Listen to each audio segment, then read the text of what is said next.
Di dalam kisah dan cerita, yang dinarasi masing-masing suku, apakah benar bahwa ada sengketa, perang, dan perbedaan yang menyebabkan sampai ada lasi bata?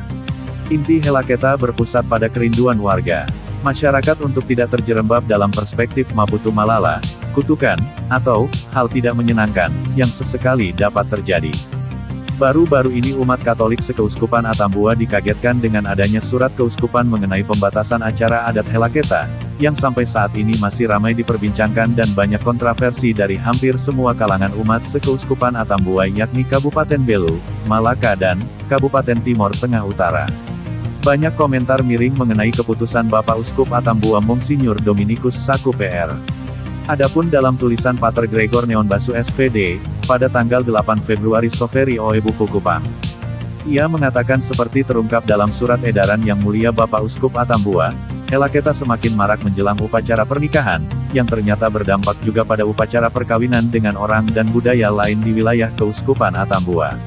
Izinkan saya untuk mengutip visi Keuskupan Atambua, umat Allah Keuskupan Atambua semakin unggul, cerdas dan sejahtera dalam terang iman dan persahabatan Kristiani. Suasana kehidupan di TTU yang semakin tren dengan praktek penerapan Helaketa, hemat saya surat larangan Bapak Uskup selaku Gembala Gereja di Keuskupan Sufragan Atambua adalah sesuatu yang wajar. Surat itu perlu diapresiasi dengan memperhatikan visi dan misi Keuskupan Atambua dan berbagai program kerja Keuskupan Atambua, seperti tercantum dalam sumber Atambua Eden 2020. Reaksi masif seperti terbaca dari medsos, hemat saya sah-sah saja, yang dapat ditanggapi dengan surat resmi yang diterbitkan oleh Bapak Uskup, Monsinyur Dr. Dominikus Saku PR. Pada masyarakat TTU, juga TTS dan Kupang pernah ada suara, saya rekam ketika membuat penelitian budaya di Pulau Timor, Juni tahun 2000 sampai dengan Juni tahun 2001 terjadi dalam sebuah keluarga. Akibat lalai melaksanakan Helaketa, pasangan pasutri tersebut ternyata tidak memiliki keturunan, dan bahkan terjadi kecelakaan yang menimpahi kedua suku secara brutal. Pertanyaan saya, apakah benar-benar kecelakaan yang diderita itu adalah akibat lalai melaksanakan Helaketa? Alasan dibalik terbitnya surat Uskup Atambua adalah kondisi aktual, suasana kehidupan yang kacau balau, iklim kehidupan pastoral akibat praktek Helaketa yang semakin marak dan tidak terkendali. Ada jalan lain yang dapat ditempuh dengan strategi pastoral, yakni sosialisasi dan membangun kesadaran baru akan dampak negatif yang dirasa akhir-akhir ini dalam konteks masyarakat TTU. Sebetulnya apa yang dimaksudkan dengan tradisi Helaketa, pada awal mula tidak besar-besaran. Sebagaimana praktek sekarang ini, pada masa lampau, tradisi Helaketa hanya dilakukan oleh ketua adat dari kedua suku. Beberapa informasi yang diperoleh, ritus Helaketa ini pada awal mula tidak saja untuk urusan perkawinan, melainkan juga untuk urusan-urusan lain dalam kehidupan bersama. Format awalnya sangat sederhana, yakni kedua tua adat melaksanakan perayaan ritual di tengah kali, bisa juga sungai atau selokan yang terdapat air yang sedang mengalir. Kemudian tua-tua adat itu mengujar kata-kata khas dengan tindakan membenamkan lidi dan sirih pinang ke dalam air. Arti dan makna seperti telah disebut sebelumnya. Hewan yang dikorbankan adalah ayam saja, bukan babi, atau sapi atau kerbau.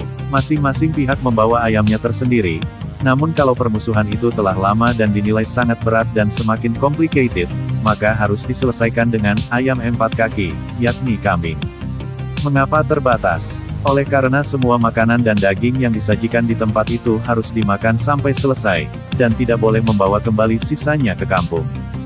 Jika tidak dilakukan Helaketa, bagaimana sebuah upacara pemberkatan nikah kudus dapat berjalan? Dari sumber Atambua Eden, dapat dilihat bahwa pasangan bersama orang tua masing-masing harus didampingi dengan memberi penjelasan mengenai anugerah dan berkat kekuatan sakramen pengakuan.